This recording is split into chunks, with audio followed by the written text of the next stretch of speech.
आपको श्री गोपाल नारसन का नमस्कार। डिवाइन मिरर हिंदी चैनल में आपका बहुत बहुत स्वागत है। आइए जान लेते हैं आज की कुछ खास चर्चित खबरें। मध्य प्रदेश के भिंड जिले में एक ऐसी अनूठी चोरी हुई है जिसमें 4 चोर 10 लाख रुपए की कीमत की महंगी कार में बैठकर आए और एक दुकान से 150 रुपए का नमक चोरी करके फरार हो गए। चोरी की यह घटना सीसीटीवी कैमरे में कैद हुई है। पुलिस चोरों का पता लगाने में जुटी हुई है। दिल्ली के मुख्यमंत्री अरविंद केजरीवाल को विश्वास है कि केंद्र सरकार के अध्यादेश के खिलाफ कांग्रेस पार्टी उनका साथ देगी। इसके लिए उन्होंने उम्मीद जाहिर की कि कांग्रेस अध्यक्ष मल्लिकार्जुन खड़गे व पूर्व कांग्रेस अध्यक्ष राहुल गांधी उन्हें मिलने के लिए समय देंगे। 10वीं विज्ञान विषय में पाठ्यक्रम को कम कर बच्चों का पढ़ाई का बोझ हल्का करने के लिए NCERT ने केमिस्ट्री की आवर्त सारणी को पाठ्यक्रम से हटा दिया है। इससे पूर्व पाठ्यक्रम से चार्ल्स डार्विन के विकास सिद्धांतों को भी हटा दिया गया था, जिसका कड़ा विरोध भी हुआ था। बिहार के राजकीय मध्य विद्यालय बगहा में मिड डे मील खाने से 157 बच्चों की तबीयत बिगड़ गई, जिन्हें उपचार के लिए अस्पताल में भर्ती कराना पड़ा। मिड डे मील का खाना खाने के बाद बच्चों को उल्टी के साथ चक्कर आने लगे। सूचना मिलने पर DM दिनेश कुमार राय ने मौके पर पहुंचकर बच्चों का इलाज करवाया। उत्तराखंड के काशीपुर में बीमारी खर्च के कारण आर्थिक तंगी से जूझ रहे डॉक्टर इंद्रेश शर्मा नामक आयुर्वेदिक चिकित्सक ने पत्नी के साथ नशे का इंजेक्शन लेकर आत्महत्या कर ली। उनकी पत्नी 12 वर्षों से कैंसर से ग्रस्त थी और सारा पैसा इलाज में खर्च हो जाने के कारण उनके बेटे की पढ़ाई भी छूट गई थी। वन विभाग उत्तराखंड राज्य में 23 उन नदियों जिनमें खनन होता है से अतिक्रमण हटाने का अभियान चलाएगी, जिसके तहत नदियों के किनारे अस्थायी तौर पर रह रहे मजदूरों को भी बेदखल किया जाएगा। जिन नदियों से अतिक्रमण हटना है उनमें गोला, शारदा, कोसी, गंगा, शीतला, रिसपना, जाखन, मालदेवता, कालसी, यमुना, सहस्त्रधारा और टोंस आदि नदियां शामिल हैं। कैलिफोर्निया में कांग्रेस के पूर्व अध्यक्ष राहुल गांधी ने कहा कि मानहानि के मामले में शायद वे पहले व्यक्ति हैं जिन्हें इतनी बड़ी सजा दी गई है। स्टैनफोर्ड यूनिवर्सिटी के कार्यक्रम में उन्होंने लोकसभा सदस्यता खत्म होने की भी पीड़ा व्यक्त की। रुड़की में RSS ने नारद जयंती के उपलक्ष्य में पत्रकारों को सम्मानित किया। डॉक्टर मधुरा का सक्सेना की अध्यक्षता में मुख्य अतिथि SP देहात स्वपन किशोर ने पत्रकारिता की चुनौतियों को रेखांकित किया। मुख्य वक्ता किसले सैनी रहे। देखिए इसी कार्यक्रम की एक झलक।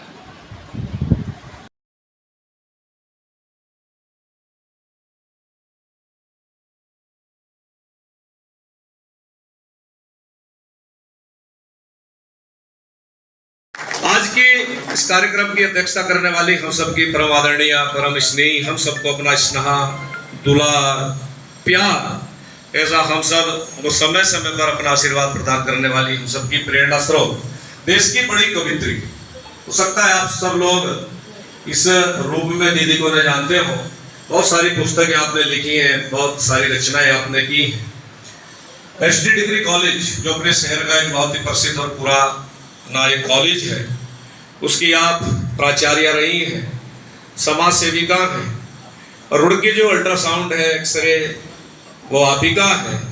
तो ऐसी आज के इस कार्यक्रम की अध्यक्षता कर रही आदरणीय मधु दीदी, मधुरा का सक्सेना जी, और यहाँ जिनके स्वागत सम्मान में कार्यक्रम आयोजित किया है, ऐसे अपने बहुत ही मूर्धन्य आदरणीय स्वागत के योग्य, पूजा के योग्य ऐसे वरिष्ठ पत्रकार बंधुओं, भगिनी और समाज के, नगर के, इस क्षेत्र के बहुत ही प्रबुद्ध प्रतिष्ठित ऐसे नागरिक बंधु, अपने प्रचार विभाग की इस आयोजन समिति के सभी देवतुल्य ऐसे कार्यकर्ता बंधुओं और अपना हंसता खिलता यौवन भारत माँ के चरणों में चढ़ाकर इस राष्ट्र की अहरनिश 24 घंटे दिन रात सेवा करने वाले ऐसे प्रचारक, परंपरा का निर्वहन करने वाले वरिष्ठ प्रचारक आदरणीय ऋतुराज जी, यहाँ पर समाज जीवन में, राजनीतिक क्षेत्र में, धार्मिक जीवन में, सांस्कृतिक क्षेत्र में ऐसे काम करने वाले बहुत सारे लोग यहाँ उपस्थित हैं। मैं सभी का स्वागत करता हूँ, अभिनंदन करता हूँ।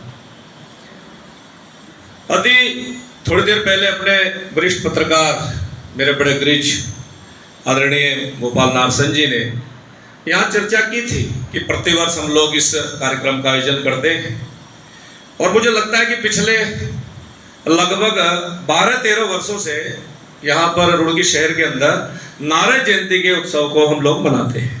द्वारा ये कार्यक्रम आयोजित किया जाता है।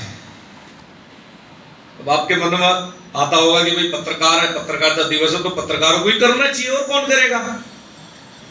पर मेरे मन में आया, मुझे ध्यान है चमोली या पौड़ी कहीं किसी कार्यक्रम में ऐसा मैं था, 17-18 साल पुरानी बात है। हमारा एक वर्ग था संघ का, उसमें ऐसा नारायण उसका पत्रकारिता दिवस का कार्यक्रम था, तो मुझे उन्होंने बुलाया। मैंने कहा मैं आ जाऊंगा, थोड़े समय के लिए मैं गया था। हाँ, बोराड़ी स्टेडियम टीरी गढ़वाल में एक कार्यक्रम था, तो वहां मैंने कहा, तो वहां देखने में आया कि पत्रकार ही अध्यक्षता कर रहे हैं, पत्रकार ही मुख्य अतिथि है, पत्रकारी वक्ता है, पत्रकार बंधु ही एक दूसरे को सम्मानित कर रहे हैं। मुझे वो बात बड़ी चुभी, क्लिक हुई। मैंने अपने टीरी के लोगों को कहा, मैंने कहा भाई बहुत अच्छा कार्यक्रम है, बहुत सुंदर कार्यक्रम है, पर एक बात मेरी समझ में नहीं आई कि ये पत्रकारिता दिवस ठीक है, पत्रकारों का कार्यक्रम है, पत्रकारिता दिवस है, पत्रकार लोग इसे मनाते हैं, आयोजित करते हैं, पर क्या इतना बड़ा ये समाज है, इतना बड़ा ये शहर है, इतना बड़ा ये नगर है, इतने यहाँ राजनेता रहते हैं, इतने यहाँ शिक्षाविद रहते हैं, इतने कवि साहित्यकार रहते हैं, समाज के प्रबुद्ध लोग रहते हैं, तो क्या ये केवल पत्रकारों का ही दायित्व है कि पत्रकारिता दिवस पर केवल पत्रकार लोग आएंगे, इकट्ठा होंगे और पत्रकारिता दिवस के कार्यक्रम का आयोजन करेंगे? वो सोचने पर मजबूर हुई। यहाँ उपस्थित हमारे सभी सम्मानित बंधु बांधव, इष्ट मित्र और मीडिया के हमारे प्यारे भाइयों एवं बहनों, आज इस अवसर पर जिस रूप में किसले भाई साहब ने पत्रकारों की भूमिका, देवर्षि नारद जी के आद्य पत्रकार होने की जो पृष्ठभूमि है और जो उसका वृत्तांत है, जिस रूप में रखा, वो हम सब के लिए आंखें खोलने जैसा है। कुछ चीज़ें समाज में स्वीकृत तो होती हैं, लेकिन उनके पीछे की पृष्ठभूमि कई लोगों को ज्ञात नहीं होती। आपको ये चीज़ इतने मधुर तरीके से ज्ञात है, ये आपके लिए सराहनीय भी है और हम सब के लिए सीखने योग्य भी। एक बार पुनः आपको आपके इस संबोधन के लिए कोटि कोटि साधुवाद। अभी जो बात चल रही थी कि कितना जोखिम भरा है ये काम, मैं उस सिस्टम में उन घटनाओं का साक्षी हूँ, बहुत सारी घटनाओं का, जिनके बारे में सार्वजनिक रूप से ना तो कभी बोला जा सकता है, ना लिखा जा सकता है, ना पढ़ा जा सकता है। कई ऐसी अंतहीन कहानियाँ हैं जो केवल हमारे दिलों में, हमारे मनोमस्तिष्क में ही बनी रहती हैं, उनका उजागर होना श्रेयस्कर नहीं माना जाता। हमारे उन बहुत सारे राज के अभिन्न अंग हैं हमारे मीडिया के साथी। कई ऐसे ऑपरेशंस होते हैं जिनमें तमाम तरह के रिस्क होते हैं, तमाम तरह की गोपनीयता होती है।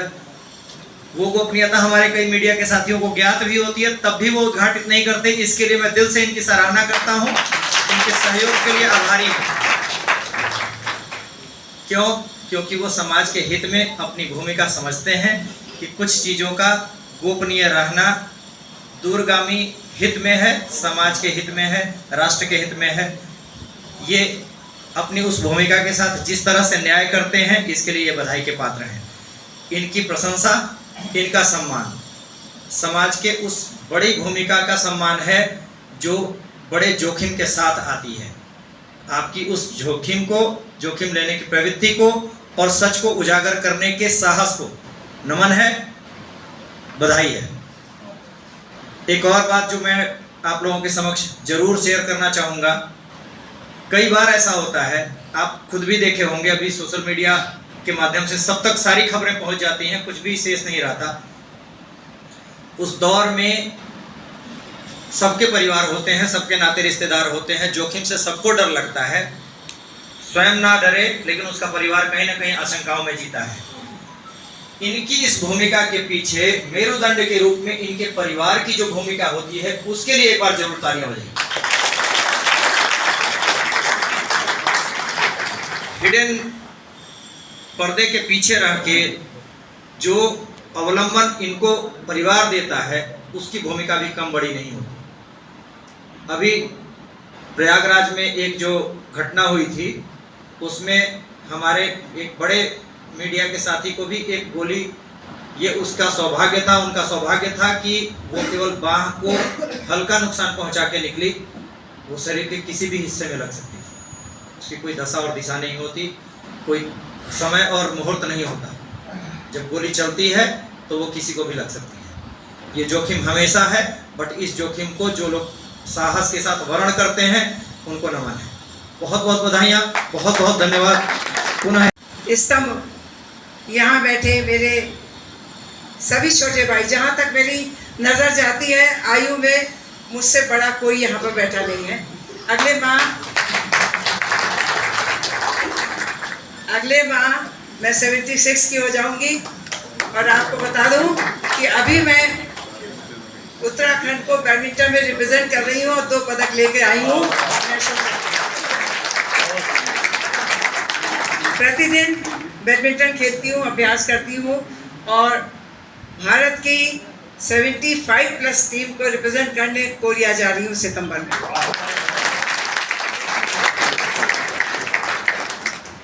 इसलिए आप सभी मेरे छोटे भाई और बेटों को मैं पत्रकार दिवस की हार्दिक शुभकामनाएं देती हूँ और बधाई देती हूँ, साथ ही शुभ आशीर्वाद भी देती हूँ।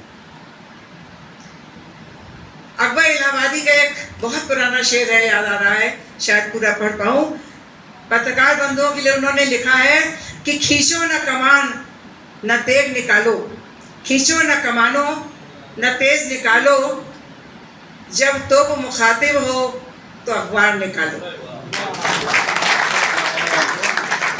पत्रकारिता या पत्रकार बंधु बहुत शब्दों में, बहुत भाषाओं में, बहुत तरह से अभी आपको आपके सामने ये बात कही गई है कि आपका क्या महत्व है, क्या कर्तव्य है, क्या सीमा है। भाइयों, पत्रकारिता का जो जनसंपर्क का कार्य है कोई नया नहीं है। मेरे विचार से अगर ध्यान दें तो जब से जनता है, जब से पत्रकारिता है, तब से जनसंपर्क है। बहुत इतिहास में जाने का समय नहीं, दूर हो गई। 2-1 उदाहरण देते हैं कि जब और सुग्रीव से संधि की तो मेरे ख्याल से वो भारत की नहीं, विश्व की पहली सैनिक और राजनीतिक संधि थी। वो जनसंपर्क कर रहे थे। नेपोलियन भी कहा करता था कि मैं अपने विरोधियों की अपेक्षा 3 विरोधी पत्रकारों से भय खाता हूँ, सदा भयभीत रहता हूँ। बहुत लंबा इतिहास है, ज़्यादा बताने में समय लगेगा बहुत चीज़ों का। साथियों, पत्रकारिता कोई व्यवसाय नहीं है, पेशा नहीं है। जब से तकनीकी का प्रभाव बढ़ा तब से मीडिया ने अपना प्रभुत्व समाज के ऊपर बहुत जमा दिया। लेकिन वास्तव में जैसे हम राजनीति को कहते हैं कि राजनीति पेशा नहीं, समाज सेवा थी जो कभी हुआ करती थी हमारी आज़ादी के पूर्व, अब नहीं है उस चीज़ को रही। वैसे ही पत्रकारिता जन संपर्क, जन सेवा है। पत्रकारों का काम है जनता तक सही सूचना पहुंचाना, उन्हें जागृत करना, उन्हें सचेत करना और उनका मनोरंजन के साथ साथ उनको भारतीय मूल्यों से परिचित कराते रहना। हमें भ्रामक समाचार उन्हें नहीं पढ़ाने हैं। अभी जब भाषण हो रहा था तो हमारे भाई बंधुओं ने कहा कि जनता साक्षर नहीं है। साक्षरता का अर्थ अक्षर ज्ञान नहीं है, मात्र सोच से, बुद्धि से हम साक्षर हों। आप उन्हें उनके तक ऐसी मैसेज पहुंचाएं, हमारी बात सही को सही कहें, गलत को गलत कहें। और राजनीति से उठकर, हम इस पार्टी के, आप उस पार्टी के, राजनीति उठकर उस साक्षर या निरक्षर जनता को बताएं कि क्या उचित है, क्या अनुचित है, उन्हें जागृत करें। वो जनता जो एक बोतल शराब की और कुछ 500 रुपए के नोट पे बिक जाती है, वो उसे नहीं मालूम कि हम अपना कितना अहित कर रहे हैं, अपनी आगे आने वाली पीढ़ियों का अहित कर रहे हैं।